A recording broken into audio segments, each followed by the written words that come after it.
Alors pour cette troisième série de formes, on va donc se faire une troisième fiche.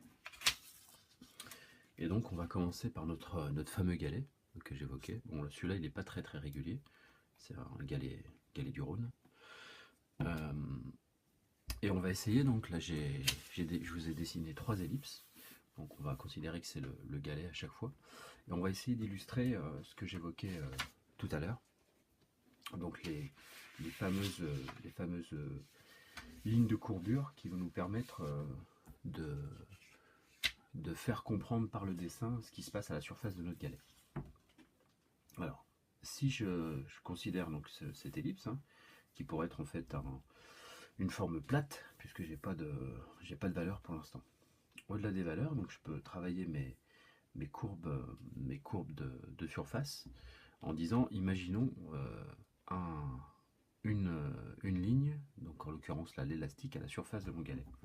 Donc je vais essayer de travailler des lignes perpendiculaires l'une à l'autre pour bien faire comprendre ce qui se passe à la surface. Donc là, mon galet, j'imagine qu'il est galbe, et donc du coup, il faut que j'imagine une courbe de surface ici qui suive ce galbe, donc pour faire comprendre que mon galet il est bien arrondi en surface supérieure. Donc comme si c'était le premier élastique qui fait le tour et qui passe par-dessous et qui rejoint devant. Je vais faire la même chose en perpendiculaire, donc un second élastique qui fait pareil, sur lequel j'essaye de bien imaginer ce qui se passe lorsqu'il passe sur la surface de mon galet. Et donc à l'aide de ces deux lignes, je comprends déjà que c'est bien, allez, si on avait une image pâtissière, que c'est un macaron, voilà, qu'il est arrondi sur le dessus. On verra ensuite que ça va m'aider ensuite à placer mes valeurs. Donc sur mon deuxième galet, donc qui a exactement les mêmes dimensions, je vais essayer de faire identifier le fait que justement il est plus galbe de manière régulière comme celui-ci, qui est à la rigueur presque une forme de révolution. Hein. Je pourrais imaginer simplement faire tourner une demi-ellipse. Là on va dire, il ne se passe pas tout à fait la même chose que précédemment, donc je vais quand même redessiner à peu près mes deux courbes telles qu'elles étaient précédemment.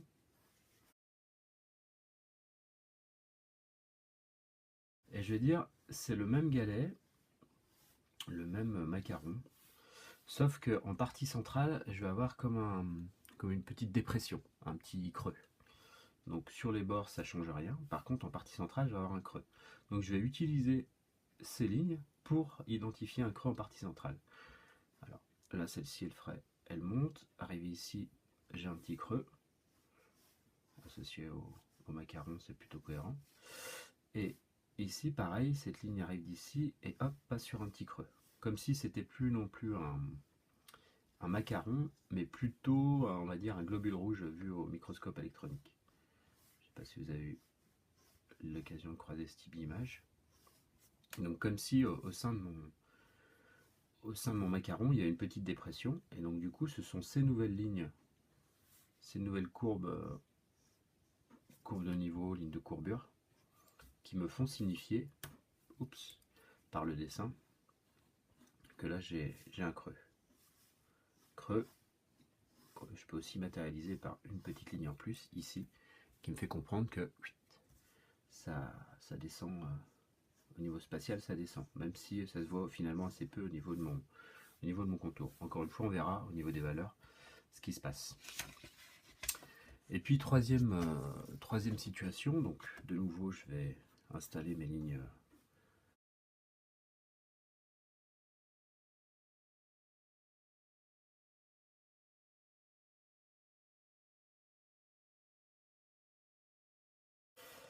Et là, à l'inverse d'ici où j'ai fait un creux, je vais ici faire une bosse, comme si j'avais tiré sur la matière en partie haute. Donc comme si là j'avais un macaron, ici j'avais une meringue. Donc du coup, à partir de là, en tangence, hop, je vais monter, attraper un petit sommet et redescendre derrière sur la suite de ma ligne de courbure. Hop. Et la même chose sur celle-ci, hop, là je monte, puisque je suis en 3D. Hein. Là de l'arrière je monte. Et hop, je dessine ma meringue.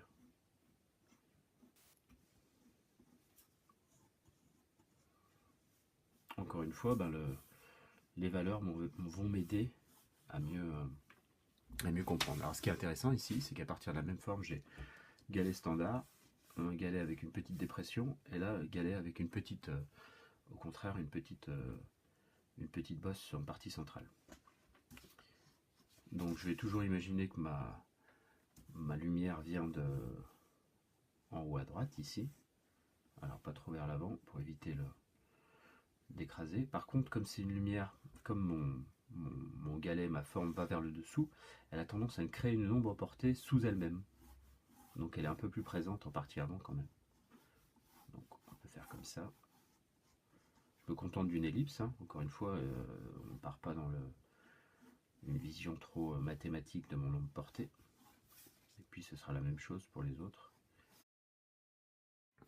Alors, concernant la mise en valeur, donc si je commence par mon galet standard, donc je vais réaccentuer le dessin, hein, un petit coup, en évitant de trop le réaccentuer dans les zones de lumière, puisque la lumière va faire disparaître les arêtes forcément. Donc au niveau de mes valeurs, donc si ma lumière arrive par là, bah, je vais avoir une zone claire plutôt ici, donc je vais au contraire assombrir de l'autre côté.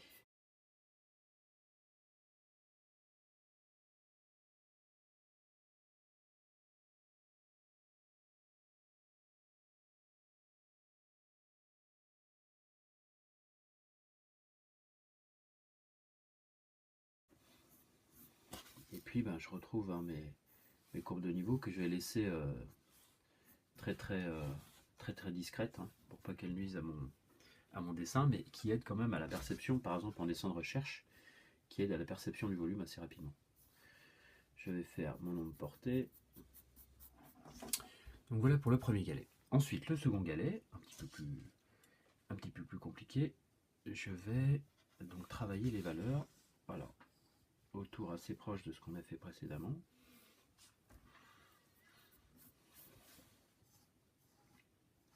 Toujours avec une source lumineuse en haut à droite, enfin plutôt vers l'avant hein, quand même.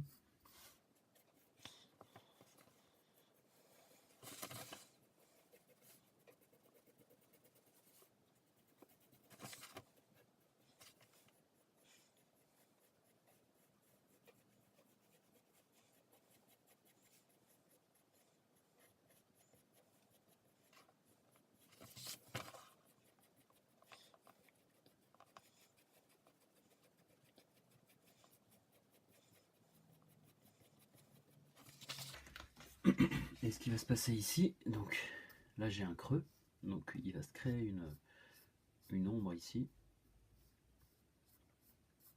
derrière ce rebord. Donc il va me permettre, alors au-delà des lignes, les courbes de niveau que j'ai dessinées, et bien de mieux comprendre par les valeurs cette petite dépression centrale.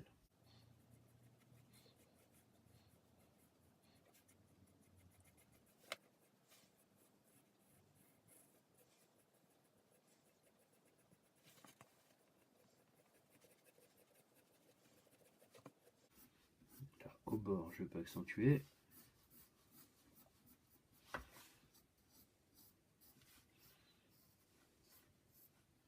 Là, au contraire, je peux nuancer si je veux adoucir le passage de la dépression à la zone arrondie.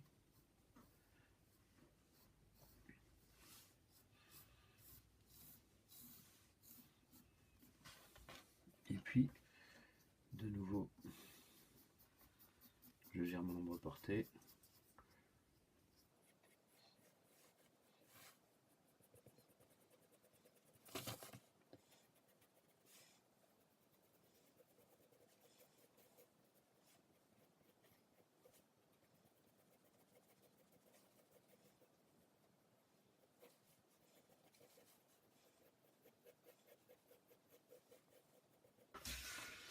Donc voilà pour la première forme, galet gal B, la seconde forme, gal B un peu en dépression. On peut enlever d'ailleurs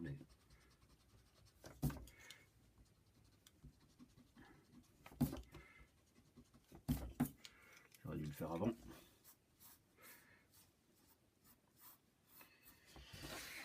Et puis ma troisième forme, donc la meringue. Donc pareil, ce sont les valeurs qui vont m'aider à comprendre. Hop. Donc toujours pareil au niveau inférieur ici, puisque la forme n'a pas vraiment évolué entre les trois.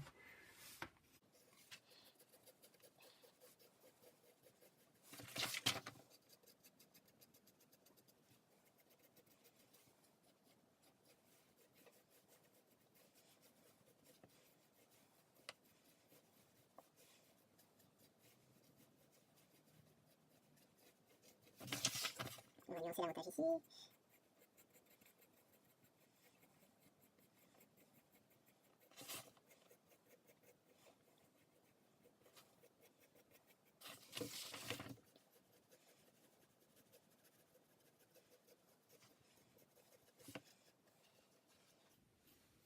Bon, et ce qui va se passer ici,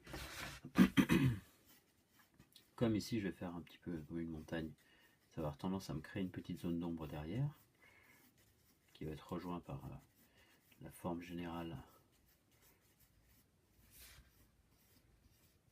ici à gauche. Et puis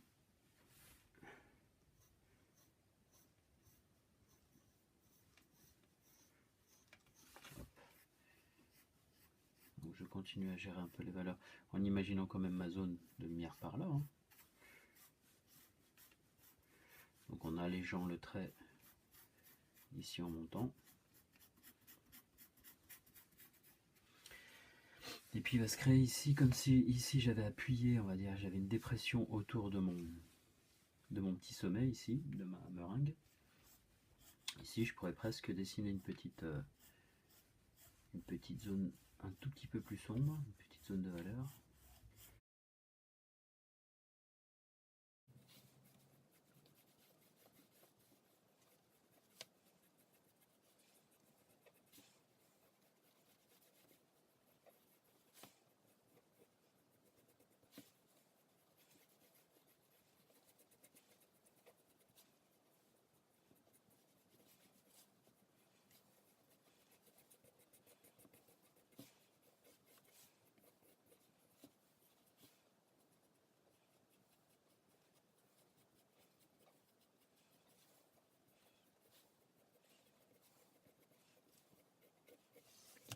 Voilà pour ma meringue.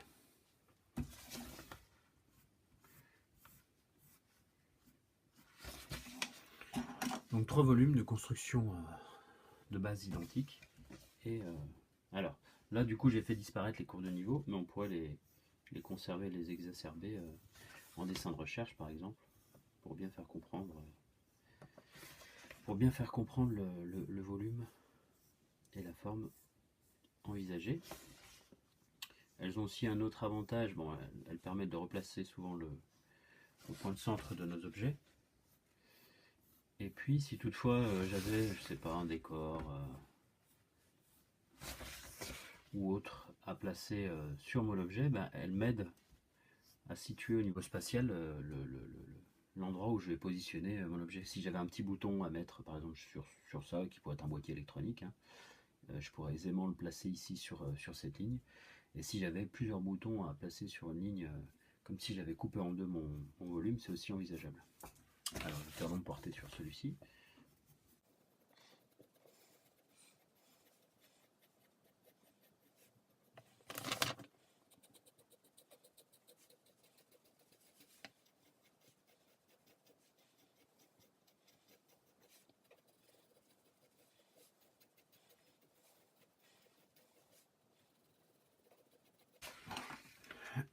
Donc voilà pour mes trois formes gauches de base.